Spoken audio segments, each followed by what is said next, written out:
Em Mu tem uma fruta, não tem? Vocês acham? Ou não tem fruta? Acho que sim. Na hora que ele pegou Tem. e fez algo ali, o efeito... Sabe quando você vê uma cena e fala assim, isso me soa de alguma forma? A vegetação que você falou, já vi isso em algum lugar, é só você parar um pouquinho, concentrar e falar, não, será que é dali e tal? Existe um conceito, assim como tem força, assim como tem velocidade, sei lá, luz e tal, as ideias do mundo real, grandezas e fenômenos físicos. Tem um conceito que a tentativa é explicar o seguinte: aqui é quente, aqui é frio, desse jeito, e a tendência é que haja um equilíbrio de temperatura e o calor flui de um lado para o outro. Beleza. À medida que essa busca pelo equilíbrio vai se atingindo, ou seja, aqui tão quente quanto aqui, você tem uma grandeza que mede isso.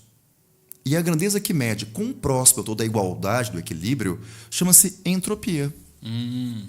Entropia, ela vai ser tão maior quanto mais igual ou iguais forem as coisas. Vamos lá, vai. Fala que entropia tem a ver com organização. Mas organização significa dizer colocar ordem. Ordem significa dizer separar o que é diferente. Então, eu vou colocar duas cenas. Nós temos camisas das mais diferentes cores e eu falo bem assim, vocês podem, por favor, organizar essas camisas de acordo com as cores? Dá para organizá-las? Dá, porque as cores são diferentes. Logo, você impôs uma ordem às coisas. Beleza. As camisas são todas brancas. Você pode organizá-las? Neta, tudo igual. Teria como colocar primeiro ou depois, porque é tudo igual. Então, eu não consigo impor ordem ao que é igual. Entendi. Então, tudo que é igual, a gente chama de falta de ordem ou desordem. Desordem não é porque está bagunçado, zoneado. Não é isso. É porque eu não consigo organizar, já que todos são iguais. Se todas as pessoas tivessem a mesma altura... Vem cá, gente, organiza, por favor, por ordem crescente de altura. Não tem como, todos têm a mesma altura. Então, ok. Lembra, ordem significa dizer que eles são diferentes, eu posso separá-los. Desordem quer dizer que eles são iguais. Beleza.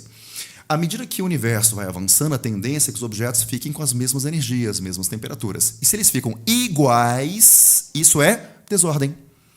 Portanto, a tendência do universo é que haja igualdade. Logo, haja desordem. A entropia mede quanta desordem existe. Então, desordem. Vamos lá. Eu sou alguém cheio de energia. Estou vivo, aquele papo todo. Vou morrer. Para onde foi minha energia? Ela vai ser dividida com a Terra. Então, ela está dividida. Se ela está dividida, são partes iguais. Então, gerou uma baita desordem.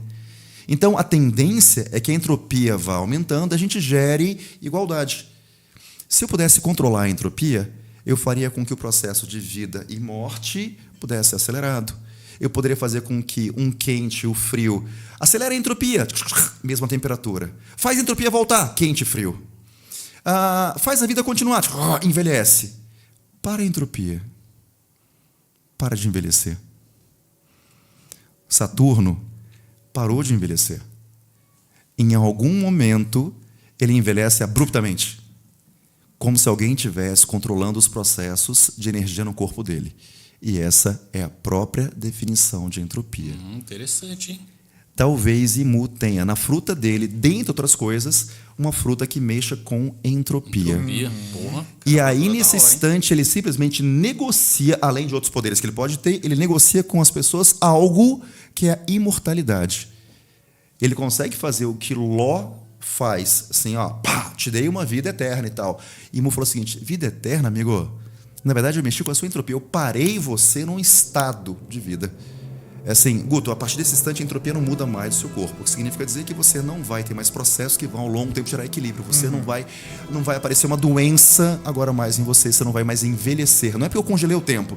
Eu congelei os fluxos de energia de um lado para o outro. Então, eu travei a entropia em você. E aí, num certo momento, na hora que ele ficou irado, falou o seguinte, pronto. O poder coloca sobre você, cessou.